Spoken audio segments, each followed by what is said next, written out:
Gênesis 1 e o verso 27. Criou Deus o homem à sua imagem, a imagem de Deus o criou, homem e mulher os criou. Vamos orar outra vez. Senhor, ajuda-nos nesta noite. Opera, Senhor, as tuas obras em nós, por meio da tua palavra, no nome de Jesus. Amém. Aqueles que usam óculos, já experimentou que em algum momento a visão pode ficar extremamente turva. Esse dia, limpar o óculos não fará nada para impedir que carros ou coisas pareçam um borrão disforme. Até que a gente descobre que pegou o óculos errado, era de alguém, a gente por engano o pegou, e essa lente diferente distorce severamente a visão da realidade. Embora a realidade é a mesma, tanto para um quanto para outro, mas a forma como lidar e ver essa visão é totalmente diferente. A Bíblia indica que a humanidade em geral tem uma tendência natural a uma visão defeituosa, ao procurar respostas para o dilema humano nas grandes questões: por que estamos aqui, do que se trata, como devemos viver e para onde nós estamos indo. A carta de Romanos, no capítulo 1, lembra como as pessoas, no fundo, sabem que existe um Criador poderoso, mas tendem a suprimir essa verdade porque eles amam a injustiça e o pecado, e eles se recusam a glorificar a Deus, e então troca a verdade de Deus por uma mentira filosófica, a fim de trazer paz à sua consciência. Eles adoram coisas criadas em vez do Criador. A quem não gosta de reter o conhecimento de Deus, por enquanto eles professam ser sábios e cientistas, e o diabo pregou uma peça mentirosa neles, que ciência não tem nada a ver com religião. Ciência e religião têm tudo a ver.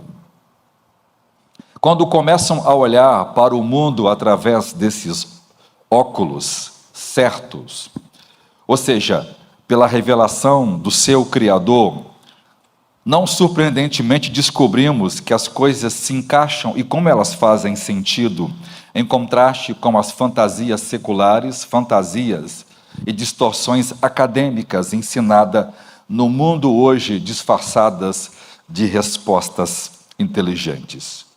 Uma dessas fantasias é a ideia de que os nossos problemas são causados pelo excesso de civilização.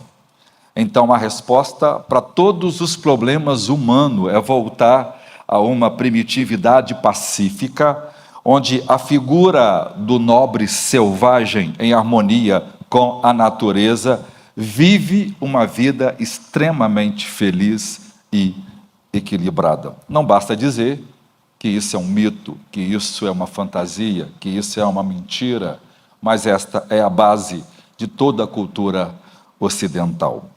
Este conceito vem repetidamente à tona desde a época do filósofo iluminista Rousseau, que influenciou, por exemplo, o próprio movimento hippie, que nasce dessa mentira nos anos 60, e mais tarde surgiu o chamado movimento verde, ou ambientalismo, ou chamado verde brilhante, que na verdade hoje tornou-se na forma de argumentos mais elaborados, como chamado desenvolvimento sustentável. Atrás dessa expressão só tem mentira, desconexão e uma ideia totalmente anticristã e diabólica. Na realidade, aquelas sociedades primitivas, chamadas de sociedades caçadoras, coletoras, longe de serem perfeitas, longe de serem pacíficas, têm a maior taxa de criminalidade e as expressões de maior agressão e violenta, só perdendo por século XX para uma sociedade mais elitizada. E só perdeu porque eles tinham menos gente e menos capacidade tecnológica de destruir o meio ambiente. Seu histórico de destruição ambiental é comparável a qualquer histórico de destruição industrial. Só não foi mais alta pelos motivos pelos quais eu acabei de falar. No outro extremo está a crença de que o avanço da ciência, da educação e da tecnologia resolveria todos os problemas da humanidade. Esse foi um conceito popular que o positivo de Immanuel Kant e de Augusto Comte, de que a educação, a nossa bandeira traz essa mentira, a ideia de progresso e ordem, ou ordem e progresso, de que o mundo iria melhorar com esse conhecimento. E o que a tecnologia e a educação produziu foi os maiores horrores da história da humanidade. Essa visão fantasiosa foi prejudicada pelas duas maiores guerras da humanidade, a Primeira e a Segunda Guerra Mundial, que matou quase 150 milhões de pessoas de forma injusta, desonesta, racista, preconceituosa e científica. Desenvolveu governos totalitários que mataram seus próprios povos. Por exemplo, o comunismo na China de Mao Tse-tung, que matou quase 100 milhões de pessoas. Se você hoje fazer uma pesquisa no Google e pesquisar assim, quantas pessoas Mao Tse-tung matou? Como o Google é comunista, como o Google, tudo que se você faz lá, as pesquisas são orientadas, o Google é um robô inteligente, formatado para destruir o cristianismo.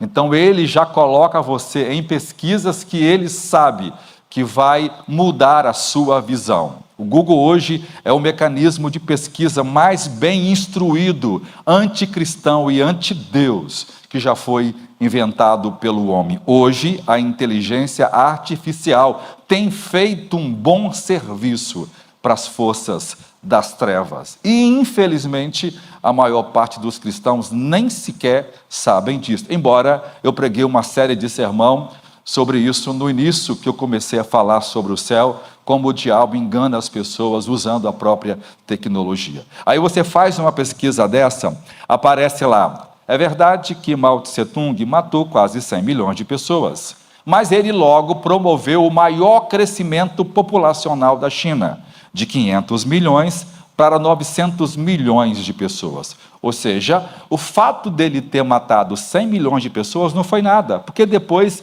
ele beneficiou a China a crescer muito mais do que ela era. Só que esse argumento infernal, mentiroso, desonesto, hipócrita, não explica as verdades que estão por trás. Para você ver, o Google dá uma informação mentirosa, desatualizada, anticientífica, anti-histórica, a fim de já convencer você de que o comunismo é um governo ideal para a humanidade.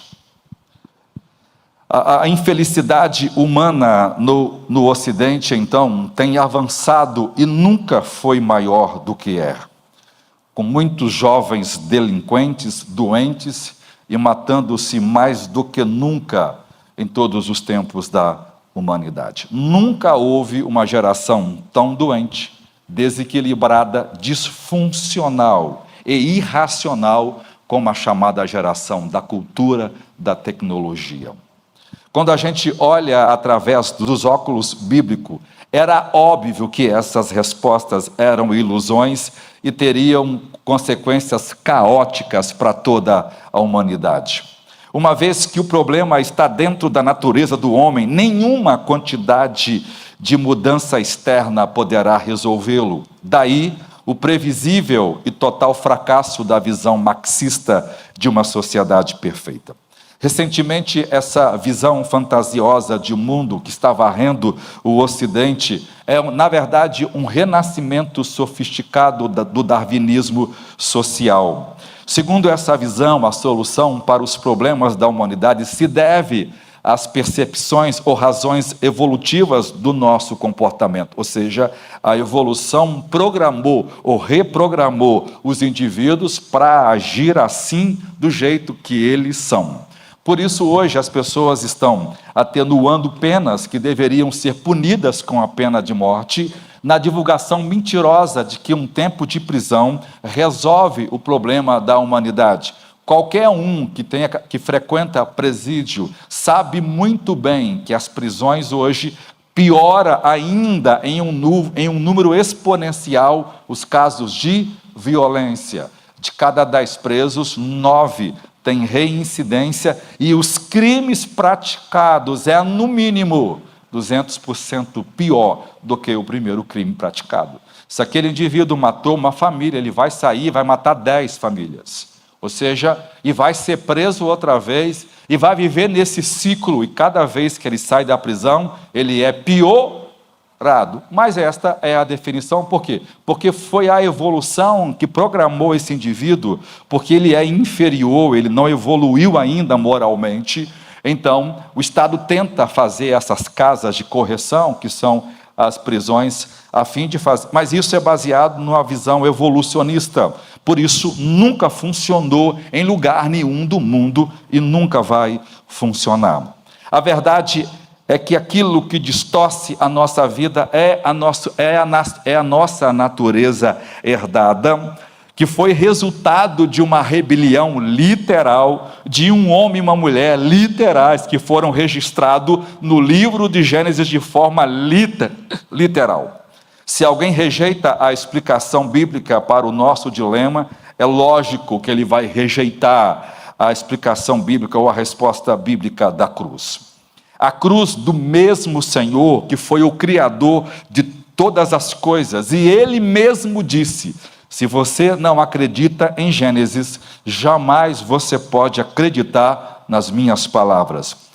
O Evangelho de João, capítulo 5, os versos 45 a 47, Jesus diz assim para os judeus: não pense que eu vim acusá-los perante o Pai.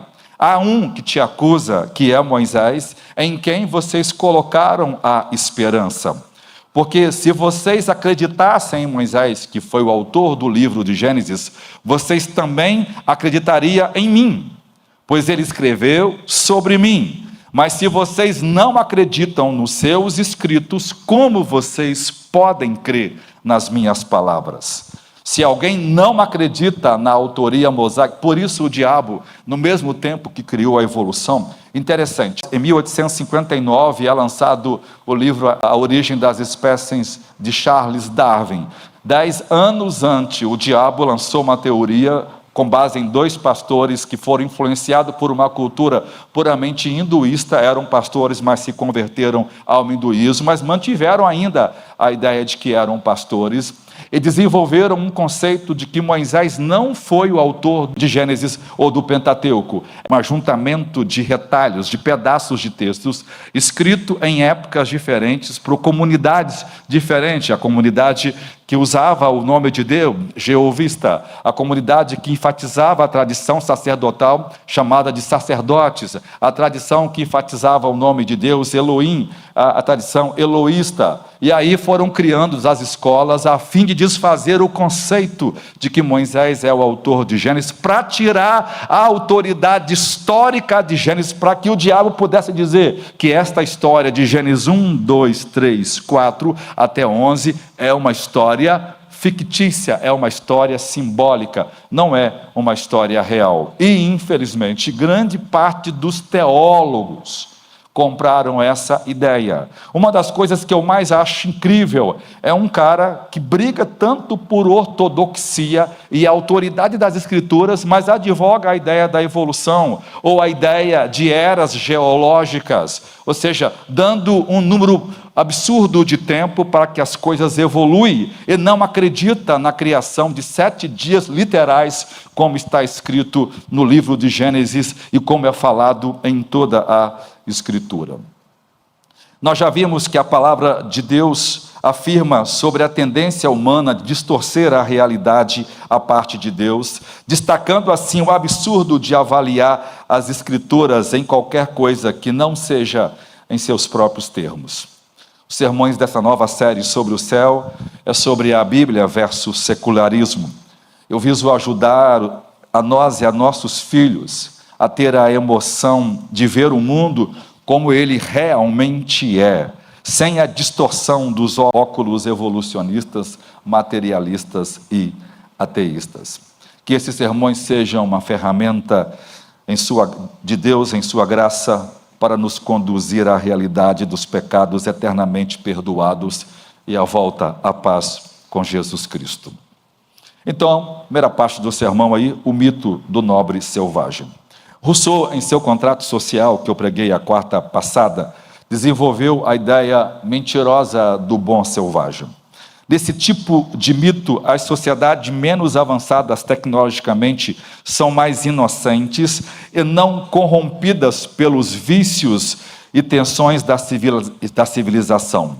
E essa tem sido a mentira contada e empacotada numa visão acadêmica com a ajuda da tecnologia, da literatura e de muitos eruditos. O mito do nobre selvagem supõe que os povos indígenas sejam mais inocentes e puros do que os gananciosos habitantes da civilização oriental. Os filmes, assim como a pintura, a literatura e outras expressões da cultura popular, refletem e influenciaram ou influenciam a visão de mundo anticristã, anti-Deus, anti-escritura da nossa época e como a sociedade da nossa época reproduz, consciente ou inconsistentemente, essa visão. Os filmes, em particular, têm o poder considerável para moldar, e eles têm moldado uma nova visão de mundo de uma sociedade, um conjunto de crenças e suposições que são amplamente consideradas, dadas mesmo que de forma subliminar. Ninguém, ao assistir um filme, sai dali isento. Sua consciência e seu subconsciente foram influenciados para melhor ou para pior. Para ser mais eficaz nisso, um filme não deve se afastar muito daquilo que a realidade tem feito no mundo moderno, mas sim construir sua visão sobre fundamentos já estabelecidos. A ideia dos filmes é reforçar, aprofundar e estender ainda mais esse paradigma dominante dessa cultura moderna, para incorporar ainda mais a visão de como seus criadores pensam que o mundo deveria ser. Quem é assinante do Brasil Paralelo, e quem não é, deveria ser, é impressionante vocês verem os documentários dos maiores autores de Hollywood, aclamado pela mídia. Quando eles publicamente se declararam cristãos, foram automaticamente cancelados e não foram chamados para mais nenhum filme. Não importa se eles são bons. Agora eles têm uma visão que vai contrário a essa visão dominante de que o homem é um ser bom e que esse homem foi piorado por causa da sociedade. Como a visão cristã destrói esses princípios mentirosos, então eles são cancelados, eles não conseguem mais empregos. Um deles teve que fazer agora uma série de filmes baseado em seu próprio dinheiro, gastou bilhões com as suas séries, mas acabou quebrando. Por quê? Porque ninguém aceitou divulgar essas séries, por causa do preconceito e da cultura do cancelamento. Vou trazer uns dados aqui, que o sermão de hoje ficou extenso, não deu, de cada país onde foi feita uma pesquisa séria do que as pessoas acreditam. Incrível! As pessoas de países mais evoluídos acreditam em coisas que ninguém, no seu são juízo, acreditariam. Mas as pessoas estão dispostas a crer em qualquer mentira, em qualquer hipocrisia, que não seja a verdade da palavra de Deus. Essa cultura tem tido um único objetivo: cancelar, então, a contracultura cristã, estabelecendo uma visão de mundo totalitária, baseada em mitos e mentiras, por meio de uma lavagem cerebral, para que a sociedade seja moldada pelo paganismo e por uma cultura sem Deus. Então, o ponto 1, Rousseau em Hollywood. Um filme lançado em 2006, norte-americano, dirigido por Mel Gibson, Apocalipto, um filme violento, difícil de assistir, com brutalidade perturbadora, mostrando o declínio da civilização maia. A civilização mais aclamada e amada pelos sociólogos era a mais primitiva e brutal de todas. Eles arrancavam o coração das pessoas vivas, praticavam o canibalismo eram sexualmente imorais e debochados e não tinha respeito à vida de ninguém. A intenção deles era viver de forma brutal e devastadora. E hoje é ensinada na universidade como a civilização mais evoluída. A pergunta é: evoluída o quê? Em mortes, em assassinatos, em declínio moral? Eles eram tão ruins como eram, ou piores do que os nazistas do nosso tempo. Embora os defensores desavisados da civilização maia criticou a precisão histórica e acusou o filme de racismo, porque o filme está mostrando uma verdade que não é a verdade dos fatos, só que a crítica foi derrubada porque os autores do filme usou exatamente as pesquisas históricas que mostram que os maias foram os piores povos da América do Sul e que causou coisas, e que fez coisas horríveis, dos quais é difícil até a gente mencionar. No entanto, os professores de sociologia ainda hoje continuam dizendo aos alunos: se ao menos o homem moderno pudesse viver novamente como o nobre selvagem. Eles, como o filósofo francês Jacques Rousseau, imaginam que não há nada mais gentil, nada mais especial, e não há uma vida melhor do que o mito do nobre selvagem. Que coisa absurda, né? O negócio que nunca existiu, que a arqueologia, que a história prova que é uma mentira, mas o cara consegue enfatizar uma mentira, porque ele precisa eliminar a doutrina cristã do pecado, e ele não quer ter problema com a sua consciência. Hollywood, então, vem divulgando avidamente o mito do nobre selvagem. Por exemplo, na comédia, Os Deuses Devem Estar Loucos, em dramas como Vencedores de Oscar, Dança com Lobos, o filme Tarzan, Pocahontas, Avatar e muitos outros. Esses filmes refletem as suposições de antropólogos evolucionistas que vasculham a Terra em busca de uma cultura perfeitamente primitiva e que não teve contato com o cristianismo. Por exemplo, aqueles bosquimanos, que são aqueles homens ingênuos que aparecem no filme Deuses Devem Estar Loucos, já foram vistos como exemplo de uma sociedade boa e já foi usada em livros universitários como prova de que o homem primitivo era uma pessoa boa. No entanto, as pesquisas mostraram que eles não eram gênios, que eles eram os violentos, eles matavam as suas próprias esposas a qualquer preço, faziam isso, e quanto mais um homem matava uma esposa que tinha, mais bravo, mais evoluído, mais bem era visto pela sociedade da época. Eles assassinavam seus vizinhos e praticavam atos violentos e sanguinários, ou seja, aquilo que no filme parece que eram os homens mais bondosos, eram os demônios e bestas feras em pessoa. Mas os filmes têm uma ideia de mentir para a juventude que não tem noção de muita coisa, enganar as pessoas e desenvolver uma ideia de que a geração primitiva era melhor do que essa que o cristianismo influenciou.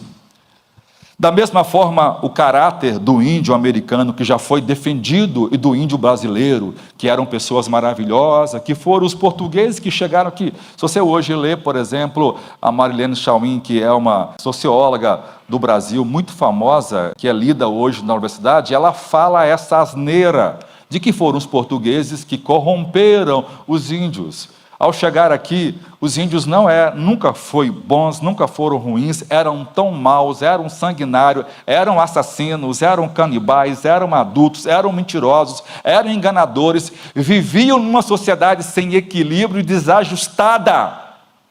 Os portugueses não tiveram problema em enganá-los, porque eles já faziam isto o tempo todo entre si mesmos.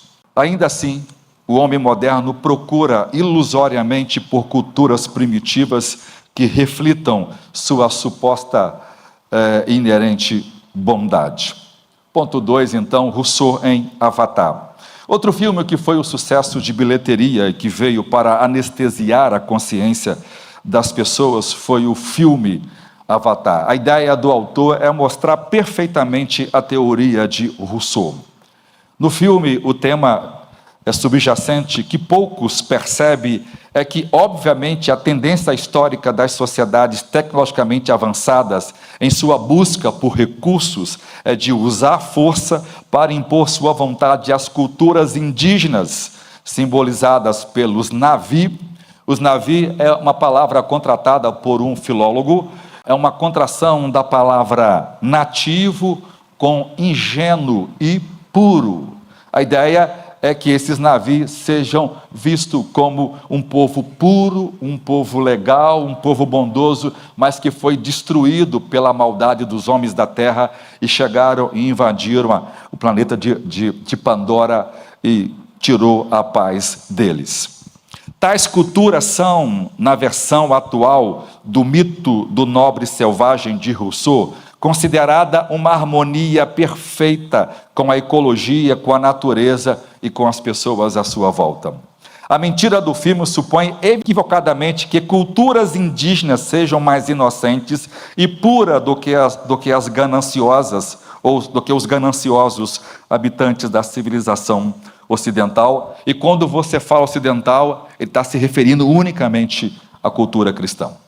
Assim como no filme Os Terráqueos, que vem a Pandora tendo devastado, destruído seu próprio planeta, numa versão daquilo que aconteceu na Guerra do Vietnã, a moral da história é uma pregação das religiões orientais, como budismo e hinduísmo, no qual os cidadãos das culturas modernas de alta tecnologia devem se arrepender dos seus maus caminhos, para não apenas evitar a destruição do nosso próprio mundo natural, como também seremos salvos e assim desfrutaremos da integridade espiritual, incluindo a nossa unidade com a natureza, a Mãe Terra, que no filme é chamado de Eiwa.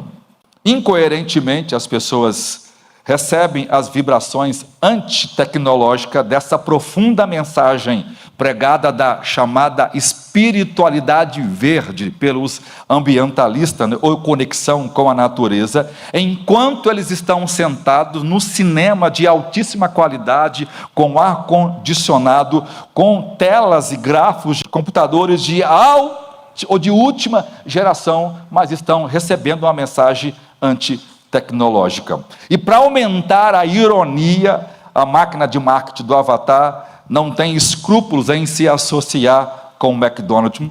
Esta multinacional é o alvo favorito das brigas dos ambientalistas, de que eles fazem os países subdesenvolvidos aumentar a sua produção de carne a qualquer preço e promovendo assim o desmatamento a longa escala, aí fazendo com que a terra perca e seja alvo da maior grau do nível, maior abertura, ou destruição da camada de ozônio. Parece ironia, mas os mesmos que estão pregando a ideia de viver um nobre mais primitivo, são os mesmos que se utilizam da indústria, da escravização, da opressão de países pobres, porque o que está por trás é dinheiro. E desde que eles destruam a verdade do Evangelho, não importa o quão hipócrita, o quão mentirosos eles sejam, e vão gastar bilhões para investir nesses filmes, a intenção primária é enganar as pessoas e desvirtuar a mente, principalmente dos filhos dos crentes. Em contraste com esse eixo militar industrial e sua pilhagem ou opressão desajeitada, a cientista Grace do filme e sua equipe são vistas como aqueles pensadores progressistas, e eles são no filme as pessoas mais esclarecidas do seu tempo. E eles pedem maneiras mais sutis de superar essa reação nativa à mineração, incluindo permitindo mais tempo para que esses cientistas possam educar através do engajamento e da persuasão, que são os termos que Rousseau usou e que o comunismo também usou, a fim de reformular a mente das pessoas e preparando elas para receber um novo mundo, uma nova reforma, que é o comunismo ou o marxismo, ou uma vida sem Deus, sem religião, só baseado na política e nas maneiras sociais de viver. Por meio de sua ciência, eles começaram a entender o valor da cultura Navi, particularmente a maneira como esses povos da floresta se relacionam com o mundo natural. Na verdade, é a venda da mensagem do paganismo hindu. A implicação do filme de que os Navi indiscutivelmente são os mocinhos, porque eles são selvagens nobres, entendem a verdade sobre a vida, ou seja, que tudo tem um espírito e todos os seres vivos estão interconectados em um grande todo, que é essencialmente a deusa Mãe Terra, ou Eiwa. Nova era de graça no cinema. A cientista Grace chega a vender a ideia absurda da religião da nova era ao afirmar que cada árvore da floresta de Pandora tem conexões eletroquímicas com as outras árvores e que juntos eles formam uma enorme rede com sinapse de um cérebro humano, nos quais os navios podem acessar. Eles têm um negócio no cabelo como se fosse um pendrive, e eles acessam a todas aquelas informações. Aquilo é uma pregação clara de meditação transcendental, venda de religião oriental, que você pode se conectar com o universo, com o divino, porque essa energia que está no universo também conecta em você, e você é um com o universo. É uma ideia panteísta e por aí vai do paganismo, que hoje ganham de montão a nossa juventude. Este impulso flagrante para um retorno ao animismo panteísta neopagão em Avatar é componente comum da nova religião do anticristo. A maioria das pessoas de hoje, infelizmente, acredita que somos descendentes da natureza, uma efervescência do universo, não da criação de um Deus pessoal que opera milagres e atende orações e revela a verdade por meio das Escrituras. Eles estão vendendo a ideia da nova era de que nós somos um com o universo e que todos nós nascemos de uma sopa cósmica que evoluiu até chegar àquilo que somos. A conclusão lógica a tirar de tudo isso, se fosse verdade, é as pessoas serem um ateu, materialista, absoluto, como é hoje o Richard Dawkins. Essas noções de espiritualidade surgem apenas de mecanismos evoluídos dentro do nosso cérebro. Agora, as pessoas estão dizendo que a religião é uma coisa que o cérebro humano desenvolveu por causa da evolução. Então, os homens são essencialmente religiosos, porque a evolução deu a eles essa característica. Agora, os homens têm que canalizar essa religião para que ela tenha fins sociais, que é a visão do paraíso ou do inferno marxista. Mas aqueles como Darwin, como Dawkins, embora muito em ascensão o ateísmo hoje, não são tanta gente, são incomuns, porque a maioria das pessoas tem dificuldade de dizer isso, porque isso é uma loucura, e qualquer um sabe que está errado, mas também não tem coragem de defender a visão cristã. Assim, para manter um sentido do espiritual, uma vez que a Bíblia foi rejeitada, a própria criação, a natureza, o universo, deve ser imbuída de um sentido divino. Romanos 1 contém um lembrete solene sobre a tendência do homem de rejeitar o verdadeiro Deus e então adorar a criatura ao invés do Criador. Isso desencadeou principalmente uma nova religião entre adolescentes do mundo inteiro. Há um grande retorno ao pensamento monista oriental no Ocidente, principalmente na forma das crenças da nova era. Tais crenças casam-se naturalmente com o hiperambientalismo de hoje, que é uma defesa da natureza, e Avatar combina esses dois princípios com um sucesso em um pacote muito atraente. Outros filmes de ficção científica também, infelizmente, tendem a reforçar a crença de que os alienígenas podem ter evoluído em outros mundos com uma sociedade mais simples e que vem à Terra para ensinar um jeito da gente ser salvo do nosso egoísmo. Esse egoísmo é a religião cristã. A exuberante floresta de Pandora, o nome desse planeta Lua, vem do mito grego da caixa de Pandora, mostrando a entrada do mal em um mundo originalmente inocente, sem problema. Olha que coisa louca. O mundo só está sendo destruído porque uma civilização cristã, né, de origem cristã, porque o Ocidente está entrando para destruir esse mundo, mas que está sendo corrompido pela sociedade com a sua tecnologia e destruição.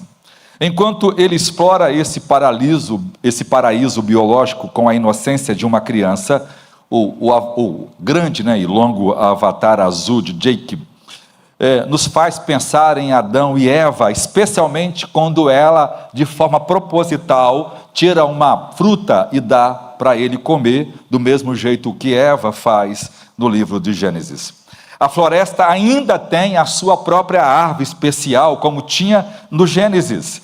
É a árvore das almas, onde as pessoas oram e se conectam com a deusa mãe terra Eiwa. Quem é Eiwa? É a serpente que se manifestou naquela árvore do conhecimento do bem e do mal e levou Eva a comer aquela fruta.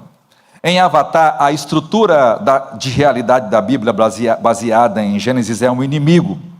As pessoas em Avatar não foram feitas à imagem de Deus, como declara o Gênesis, elas são frutos da natureza. Uma vez que todas as pessoas evoluíram de uma sopa orgânica, não são apenas os símios, os macacos, que são nossos parentes, mas também gramíneas, minhocas, peixes, moscas das frutas, todo tipo de todo organismo derivados e organizados pela Mãe Terra Eiwa. Nessa visão, os males e a injustiça do nosso mundo não surgem do pecado e da ganância dos humanos, mas derivam do não reconhecimento ou da não conexão com o mundo biológico e natural que a gente vive. A morte, então, não é agradável, mas não é uma intrusa na perfeição. Ela esteve lá presente por milhões de anos, como ensina a evolução. Portanto, a morte é natural, e quando morremos, nós podemos fazê-la como um navio. A gente simplesmente está devolvendo a energia emprestada do universo para que outras pessoas se reencarnem e voltem a viver. Veja, a mentira da reencarnação budista ensinada em um filme. Para os verdadeiros crentes que conhecem as Escrituras, sabem que a morte é uma intrusa, que a morte é o resultado do pecado do homem, e por causa da morte todos nós estamos condenados a um suplício eterno, e que nós precisamos de um Salvador, e esse Salvador é Jesus Cristo. Mas eles fazem isso numa visão pagã, para reeducar urgentemente as pessoas a esse mito do nobre selvagem. Para eles, os crentes em Jesus têm que ser despachados como os bandidos derrotados em Avatar, saírem de lá em naves do planeta de Pandora, porque eles impedem o bem ou a população de viver de forma plena e harmoniosa. Agora, o problema do mundo são os crentes com o seu conceito de Deus. O Deus cristão é a causa de todos os problemas. Enquanto não se eliminar o último inimigo da humanidade, que são os cristãos, o mundo nunca terá paz. Quem diz que um filme tão aclamado, sucesso de bilheteria, tem uma mensagem tão maldosa dessa, né? Terceiro, Rousseau e ocultismo.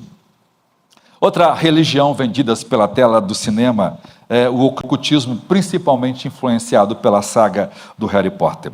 Equivocadamente, alguns dizem que nessa saga os adolescentes vivem em um mundo livre de qualquer religião ou espiritualidade de qualquer tipo.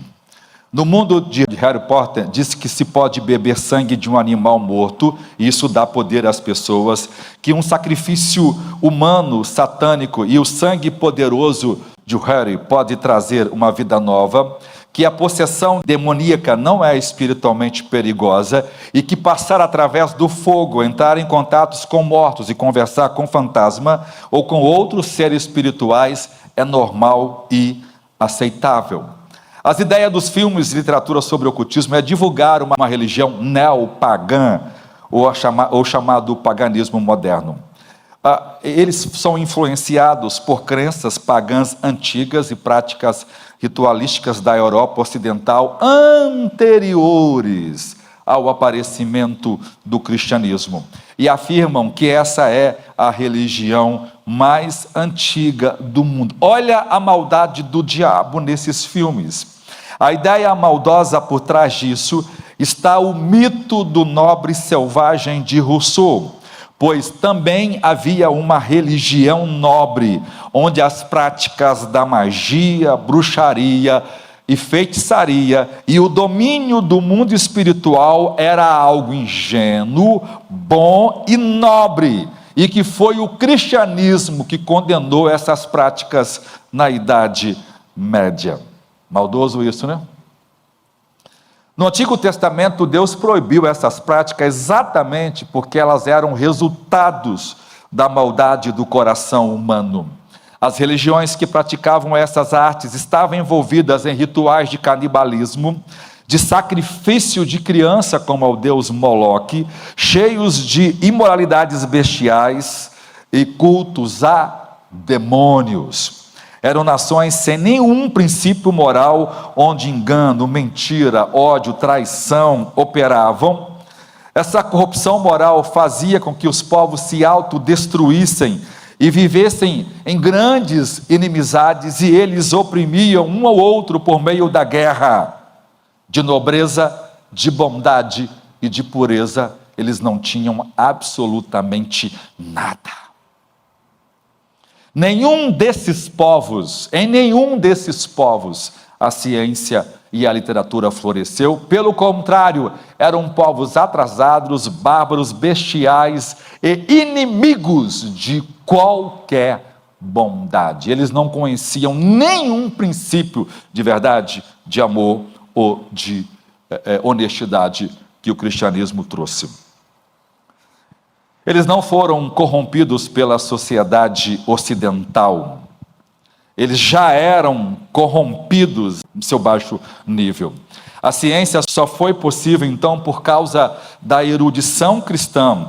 E o cristianismo se opôs foi à prática animalesca e demoníacas dessas culturas. A própria ideia da escravidão negra mostra isso perfeitamente. Uma das coisas que eu mais me impressiono com esses grupos que trabalham com a consciência negra é venderem uma mentira extremamente desonesta. Foram os próprios negros que venderam a ideia de plantar açúcar, café e outros alimentos, porque depois das grandes embarcações, das viagens que começaram a surgir, é que eles chegaram à África e conheceram os engenhos. Até essa época, irmão, ninguém conhecia açúcar. É um negócio mau, que nasce de um problema mau. Então, o que eles viram? Os próprios negros venderam para eles a tecnologia. Vocês vão levar os nossos engenhos, porque os engenhos vieram da África, e nós vamos vender para vocês a mão de obra escrava. Por quê? Porque os negros já escravizavam os próprios negros nos engenhos e nas plantações de açúcar e de café da África. Eles não eram uma cultura pacífica, eles não eram selvagens bons, eles eram selvagens maus. Todos os relatos que a gente tem desse tempo, de contato que as pessoas tiveram com os negros, a descrição deles são horríveis. Era um povo sem lei, sem conceito, sem respeito, acostumado à mentira, a trair, a desenvolver um conceito extremamente racista contra eles mesmos.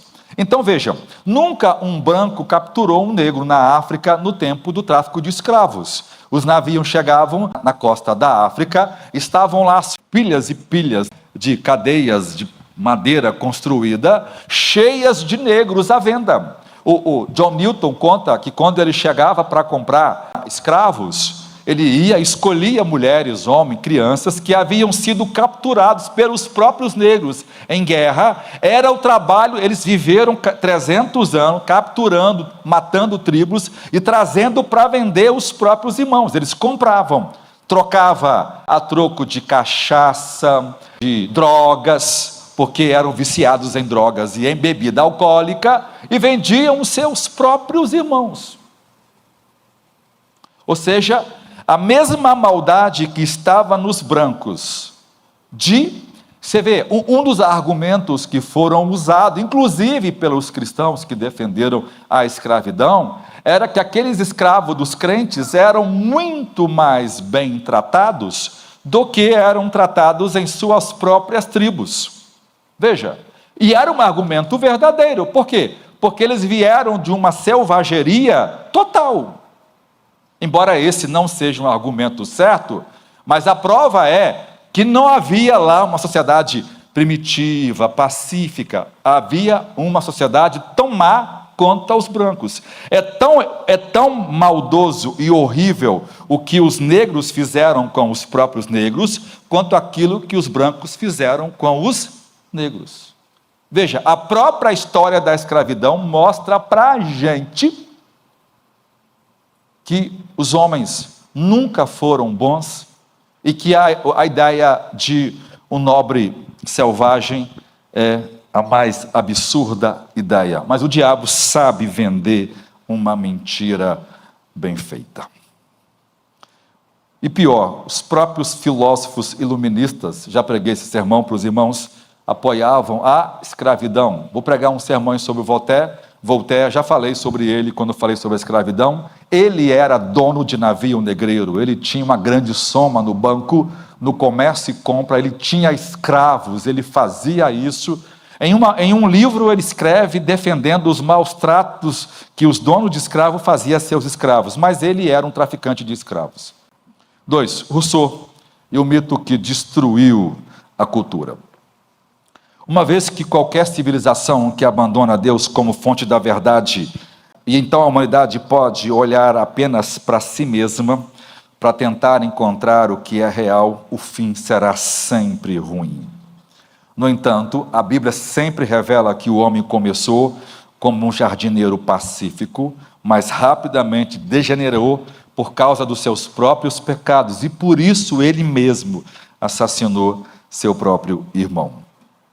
Como confirmam hoje as notícias de todo o mundo, as pessoas não são apenas capazes de fazer alguma coisa boa, elas são ainda mais capazes de fazer coisas piores, maldosas. Quando você analisa a história da vida de qualquer um de nós, a gente sabe uma coisa sobre as pessoas: elas não são boas. Infelizmente, quando o mito do nobre selvagem chega a um fim apocalíptico, os antropólogos evolucionistas não estão prontos para desistir. Então eles se pegam ainda mais tenazmente a esses mitos, e em vez de olhar para as sociedades primitivas e degeneradas, os cientistas sociais deveriam se voltar para a Bíblia, para a única esperança para o homem que é Jesus Cristo. Ele é o Criador que morreu para libertar todas as pessoas, independente de suas raízes etnográficas e geográficas. Como sempre, a verdade perfeitamente revelada de Deus toca uma sentença de morte apocalíptica para a imaginação perfeitamente primitiva do homem. Pois o que é primitivo é a mente dos eruditos. Olha que coisa louca. Que acreditam em mitos e fantasias. E eu já disse aqui para os irmãos mais de 1 bilhão de vezes. A Bíblia diz que Deus destrói a sabedoria dos homens. E que Deus transforma a sabedoria deste mundo em loucura. Qual é o fim da erudição? É o emburrecimento. A erudição é uma farsa. Quando o cara acaba de fazer um PhD, ele acaba de se tornar emburrecido, porque ele começa a defender coisas que ele jamais defenderia quando não sabia nem ler. Mas a erudição, como ela tem a capacidade de engajar e de doutrinar as pessoas, elas acabam tendo um retrocesso na mente. Ou seja, uma mente de um erudito que tinha que ser evoluída, acaba se tornando primitiva. Então, essa hipocrisia acaba produzindo e produziu a sorte de todos os males no século XX. Vamos começar então ponto 1, Rousseau e o inferno totalitário. Isso é claramente o que aconteceu com Rousseau. O mito do nobre selvagem produziu a busca por uma sociedade, escute-me, que provasse esse mito. Como os homens não encontraram um tipo de sociedade desse no passado, então os homens tentaram criar um paraíso e acabaram de criar o pior inferno da humanidade. Essa foi uma tentativa de voltar a um passado que nunca existiu. Como esse paraíso mitológico nunca existiu, como o mito do nobre selvagem nunca existiu, e a busca por sociedades que viveram bem sem o cristianismo nunca existiu e nunca foi encontrado, então os homens tiveram uma ideia brilhante: vamos produzir esse tipo de sociedade. E produziram o pior de todos os paraísos infernais. As ideias de Rousseau em um contrato social são as bases teóricas para criar os regimes que agora vêm com inspiração marxista e que tentaram resolver os problemas e causaram os maiores danos da humanidade. Então, ponto 2, de Rousseau ao marxismo e além. Em um nível fundamental, Marx e Rousseau pensaram ou se basearam em visão de mundo iguais, embora defeituosas. Ambos rejeitaram a palavra de Deus, começando em Gênesis, optando, em vez disso, por promover religiões feitas pelo homem, que afirmava que a fonte última dos problemas da humanidade não é nosso pecado, mas nossas condições sociais. Olha a mudança no eixo que o diabo fez. Especialmente tanto Rousseau quanto Marx enfatizaram o papel da propriedade privada, da divisão do trabalho e as condições econômicas em causar corrupção, opressão e desigualdade. Para Marx, o homem é assim, como também é para Rousseau, por causa da competitividade. O fato de alguém ter mais do que o outro promove competitividade. Então, já que o homem está sempre competindo, isso é ruim, porque isso promove ganâncias, ou seja, é uma tolice, né? O homem só faz isso porque ele já é ganancioso, porque ele já é invejoso. Os pecados capitais, que vai ser um dos sermões dessa série, é natural do coração do homem. E o homem não criou a inveja, né, que é o pior de todos os pecados, dos pecados capitais, já é inerente ao coração humano e não foram as condições sociais. Por exemplo, eu aprendi uma coisa sobre os homens ricos desse país, e eu conheci alguns homens muito ricos. E uma das coisas que eu aprendi sobre eles são pessoas extremamente invejosas. Tem tudo que um homem pode sonhar, mas eles não aceitam que ninguém tenha nada melhor do que eles. Então, eles são assim por causa da natureza pecaminosa do seu coração. Uma suposição subjacente tanto no pensamento marxista como no pensamento rousseliano é baseado na falácia de que a vida representa o jogo da soma zero de vencedores e perdedores. A vantagem de uma pessoa é a desvantagem de outra. Olha que coisa absurda que o diabo faz. Ele pega uma exceção à regra e, a partir da exceção, ele cria uma regra. Porque nas relações humanas, irmãos, não é as pessoas tirando vantagem sobre outras.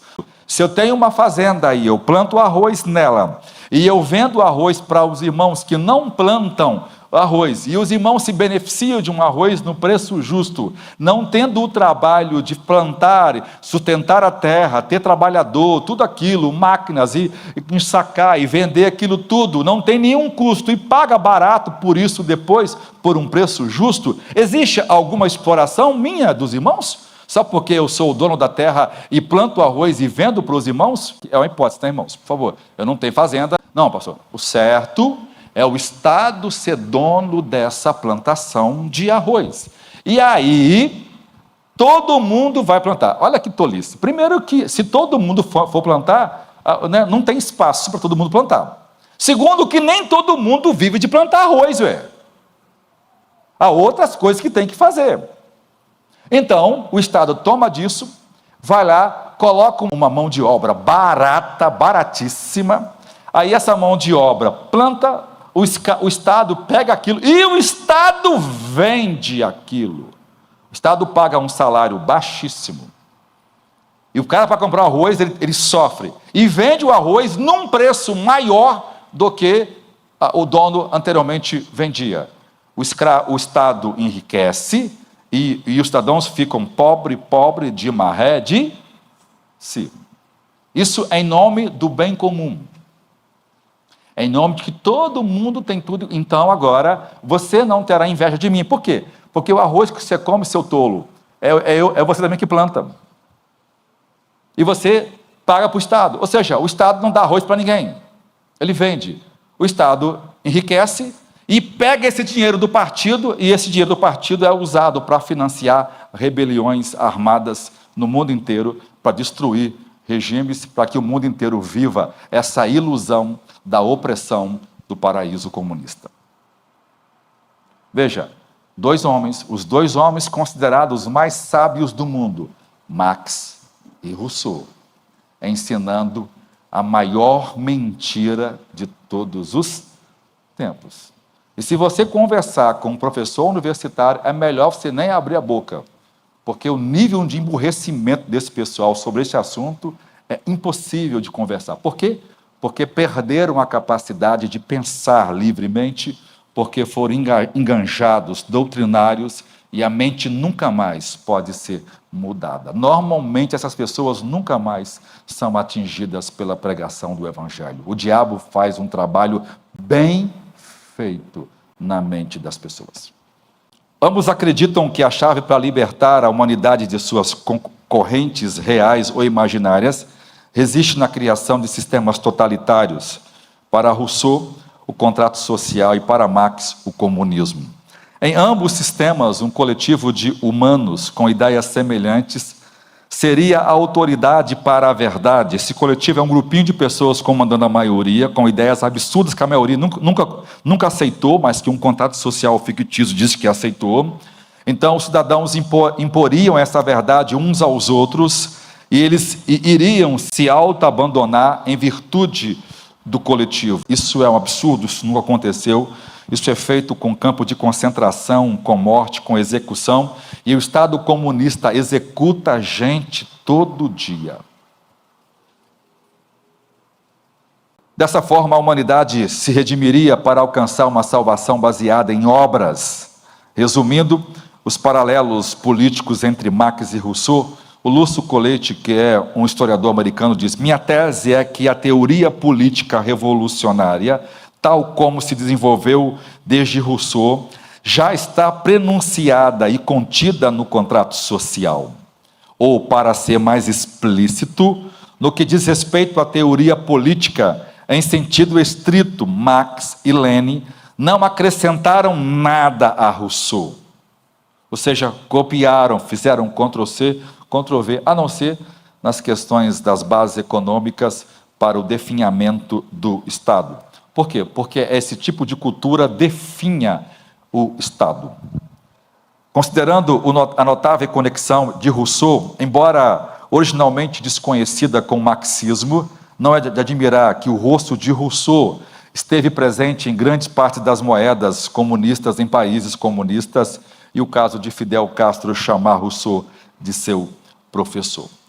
A consequência é que os homens perderam sua liberdade, perderam os direitos humanos, e os regimes socialistas, aquilo que tentaram criar uma sociedade primitiva, do ideal do homem nobre, pacífica, nobre, ingênua, acabou se tornando um tiro pela culatra, porque produziram morte, produziram autoritarismo, tiraram a liberdade, e os homens hoje não têm mais nenhum direito e nenhuma garantia a nada.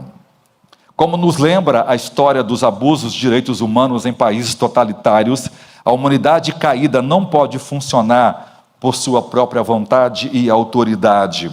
Com essa realidade em mente, vemos que o objetivo dos movimentos neomarxistas contemporâneos tende a sair pela culatra.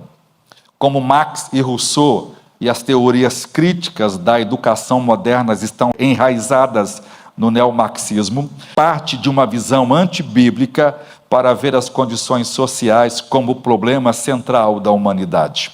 Propondo, então, uma reforma social como solução. Essa reforma é uma tentativa de voltar ao ideário primitivo imaginário.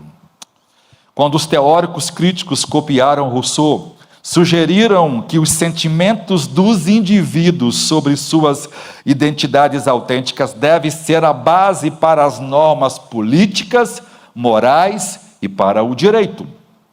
Essas mesmas ideias destruíram a própria definição do direito, das liberdades e das garantias individuais. Antes elas eram consideradas cláusulas pétreas, não podem ser mudadas. Agora são mudadas simplesmente por causa do sentimento humano. Veja, o Supremo Tribunal está fazendo isso todo dia. Tudo aquilo que era direito pétreo, o artigo 5º é inviolável. Inviolável até as pessoas desenvolveram a ideia de Rousseau, de que os sentimentos faz a sociedade mudar. Preguei para vocês, hoje a pedofilia é um pecado, é um crime, é um mal. Mas hoje os grandes ideários marxistas estão ensinando no mundo inteiro, como a própria ministra da Educação citou essa mulher no seu discurso de posse, de que a pedofilia humanista é um desejo da própria criança. Hoje a pedofilia é crime, mas daqui a pouco tempo não será mais crime, ela será descriminalizada. As drogas, o Supremo já faz isso em vários processos e luta para derrubar as leis. E é interessante, né, como a democracia é uma hipocrisia, né? Wesley disse que a república é o governo mais opressor do mundo. Ele estava certíssimo no que falou. Veja, como o legislativo que faz as leis não presta para nada, quem faz as leis hoje é o judiciário. Então ele é um ditador. E foi isso que Rousseau disse, que nessa visão o judiciário seria o guia da lei, ele seria o ditador, ele seria a vontade geral. Eu nunca fui consultado sobre essa vontade, nem você, nem ninguém na história do Brasil, mas a teoria mitológica mentirosa diz que a vontade geral das pessoas é abrir mão dos seus direitos para que o Estado faça isso. A gente vive isso em plena democracia mentirosa. Conclusão. Do comunismo marxista, as teorias críticas que invadem a cultura de hoje, é ensinada em filmes que são sucesso de bilheteria, vendendo um falso paraíso, na verdade, é a busca de um céu criado pelo esforço humano. Diante dos nossos olhos, a gente está vendo séculos de filosofias seculares que impactaram milhões de pessoas cujas raízes estão no iluminismo de Rousseau. Essas filosofias, como as propostas de Rousseau em Um Contrato Social, tentam construir a liberdade e a justiça com base na visão de um mundo antibíblico. Mas nem mesmo o filósofo mais inteligente, persuasivo ou eloquente pôde partir de uma base falha e chegar a uma estrutura funcional para a sociedade.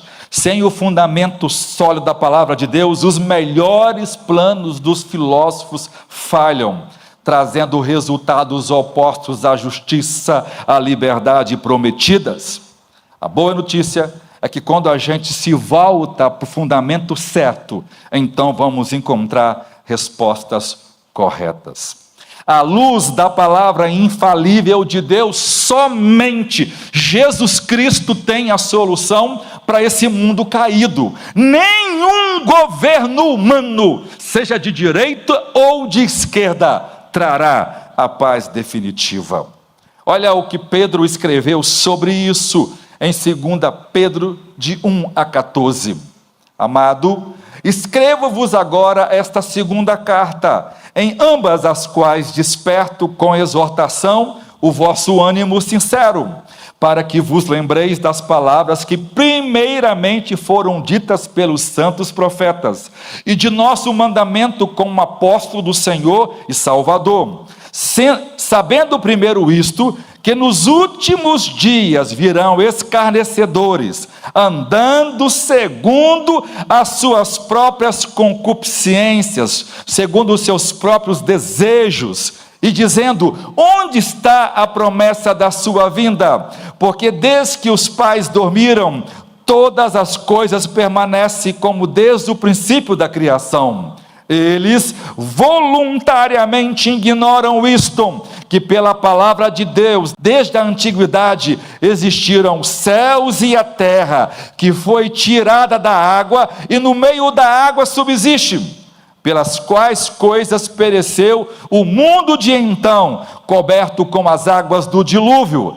Mas os céus e a terra que agora existem, pela mesma palavra se reservam como tesouro e se guardam para o fogo, até o dia do juízo e da perdição dos homens ímpios.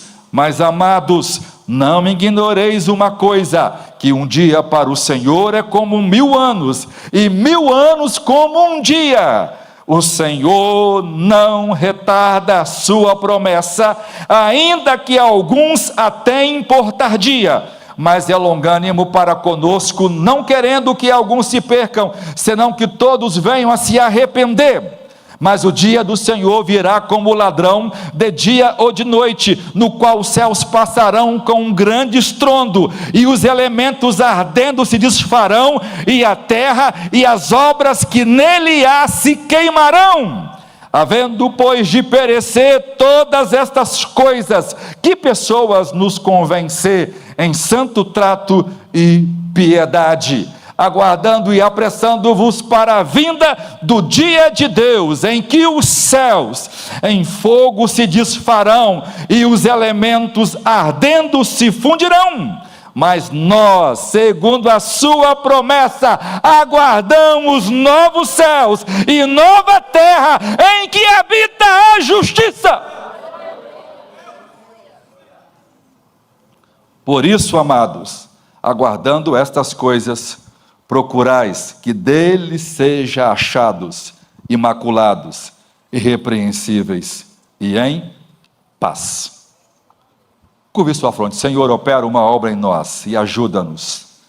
Livra-nos dos perigos dessa visão anticristã e dá-nos condições de vivermos as verdades fundamentais do Evangelho de Jesus Cristo. Oramos assim em nome de Jesus. Amém.